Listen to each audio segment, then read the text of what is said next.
Okay, so here's a little update. I gotta get better. I gotta actually get something to hold that. So I'm a little shaky on this. I use my iPad, it's pretty shaky. So update on the 97 350. Front fender's been installed. Pieces that were rusty underneath there been all taken out and put new pieces put in. It was the radiator support was bad on this corner, so I had a truck that the motor in the rear end came out of for the rat rod, had a good radiator support, so we put that in. So tomorrow, I just got done, see it or not, where are we? I just put the badges back on this, and so the fenders are painted. It's going out for lettering tomorrow. A little dark in here, sorry, I don't have the lights just barely come on. So that's where I am with that. I'll be going for lettering tomorrow.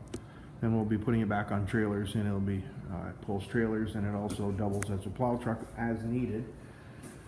This is a Power Stroke 1997.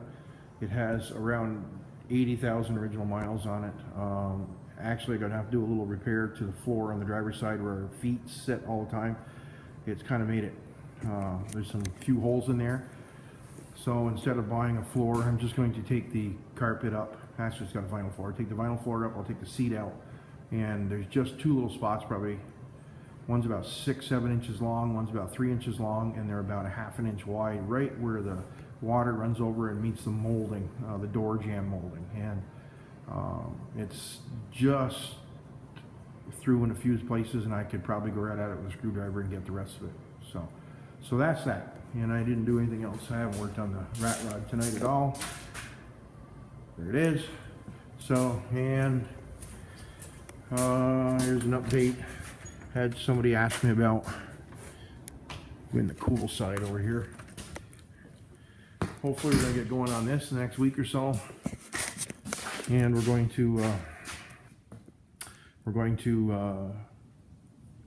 finish up that wall, get some shelving in there. I got a door from the back utility room into here. We're going to put some shelving.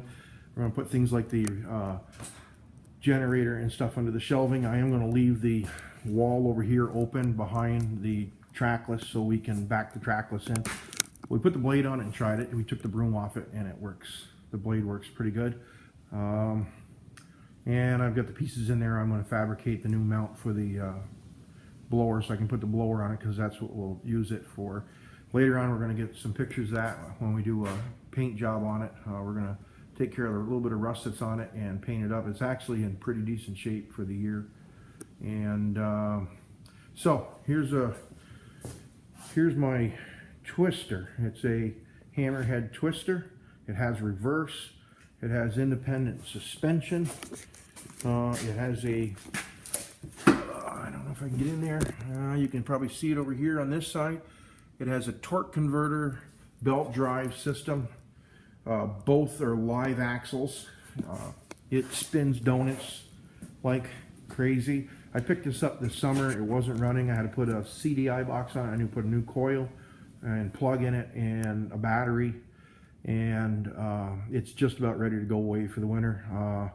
If I get time, I'll get it back out this winter, and I'm going to take it all apart and clean it up and paint it. It's pretty faded, but it hadn't been running in a few years, and I got it running. It actually runs really good. It'll top out about 35 miles an hour. It's just a single speed clutch, like a snowmobile, with front and rear clutch it open to give it more power and speed. It has working lights, signal lights, has a horn, has brake lights, has signal lights.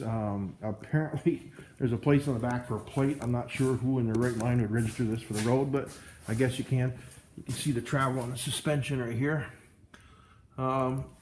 You can run this over pretty big bumps and you don't feel it. It stays nice and stable where you're driving it.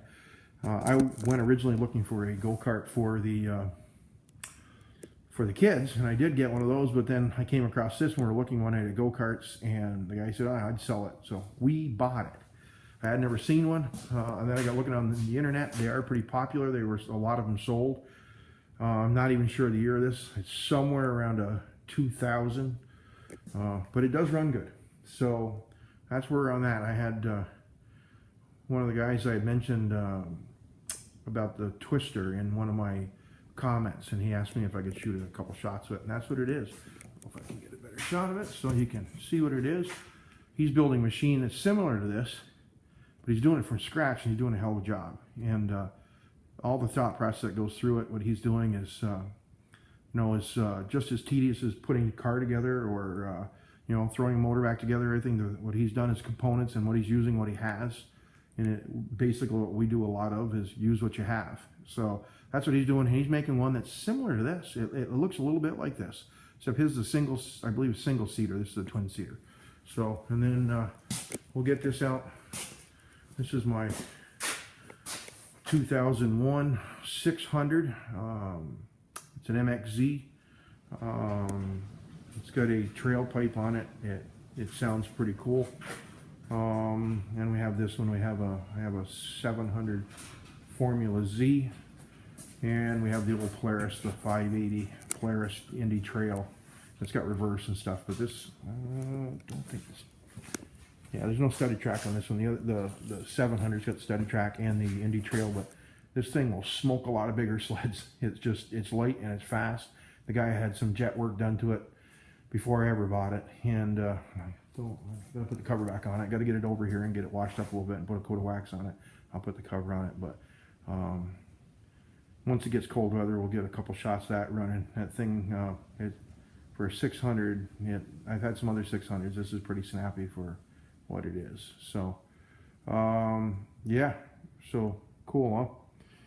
So, and I think that's about it. I'm running out of things to say. Doesn't usually happen, but so we get a picture this winter of the trackless blowing some snow too, because it's a pretty amazing old machine how it blows snow.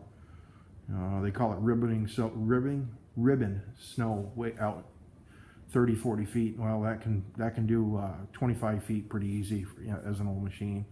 I watched it work for years around here. So okay, so that's the updates out there. Back into the light, out of the dark. And 97, next time you see it, it'll be all lettered up. And that's about it. I got to clean my garage. I got all sorts of metal.